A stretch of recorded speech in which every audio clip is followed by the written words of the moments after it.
നിലമ്പൂരിലെ forest office ആക്രമിച്ച കേസിൽ ജാമ്യം ലഭിച്ച പി വി അൻവർ എംഎൽഎ ജയിൽ മോചിതനായി. നിലമ്പൂർ കോടതിയുടെ ജാമ്യ ഉത്തരവ് ലഭിച്ചതിന് പിന്നാലെയാണ് തവനൂർ ജയിലിൽ നിന്ന് എംഎൽഎക്ക് പുറത്തിറങ്ങാനായത്. കേന്ദ്രത്തിന്റേതല്ല, കേരളത്തിലെ വന നിയമമാണ് വനവകുപ്പ് ഉദ്യോഗസ്ഥർക്ക് അമിതാധികാരം നൽകുന്നതെന്ന് അൻവർ പ്രതികരിച്ചു.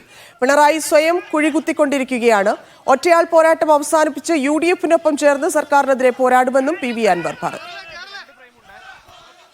കേരളത്തിലെ പൊതുസമൂഹവും ഈ നിൽക്കുന്ന പത്രക്കാരായ നിങ്ങളും ഇവിടുത്തെ മുഴുവൻ മനുഷ്യരും UDF-ന്റെ നേതാക്കന്മാരായ പണക്കടി തങ്ങളും ഈ പറയുന്ന കുഞ്ഞാലിക്കുട്ടി സാഹിബും കോൺഗ്രസ് നേതാക്കളായ കെ സുധാകരൻ, രമേശ് ചെന്നിത്തല, ബഹുമാനപ്പെട്ട പ്രതിപക്ഷ നേതാവ് VD സതീശൻ തുടങ്ങി മുഴുവൻ ആളുകളും ഈ ഒരു വിഷയത്തിൽ ധാർമ്മിക പിന്തുണ നൽകി എന്നത് തന്നെയാണ് ഈ വിഷയത്തിൽ എനിക്ക് ആശ്വാസകരമായിട്ടുള്ളത്. ഇനി ഒറ്റാൾ പോരാട്ടമല്ല, കാരണം ഇനി കൂടിയുള്ള പോരാട്ടമാണ്. അതിനെന്ത് കോംപ്രമൈസും വ്യക്തിപരമായിട്ട് ഞാൻ ചെയ്യും. പിണറായിയുടെ ഈ പറയുന്ന ദുർഭരണം, ഈ പറയുന്ന ഭരണകൂട ഭീകരത, ഈ പറയുന്ന ന്യൂനപക്ഷ വെറുപ്പും ന്യൂനപക്ഷങ്ങളെ തകർക്കാനുള്ള ഗൂഢാലോചനയും, ഇതിനെതിരെ UDF-മായി കൈകോർത്തുകൊണ്ട് ഒറ്റക്കെട്ടായി നിന്ന് ഈ പിണറായി സത്തെ ഭരണത്തിൽ നിന്ന് താഴെ ഇറക്കാനുള്ള പോരാട്ടത്തിനായിരിക്കും ഇനി എന്റെ പിന്തുണ.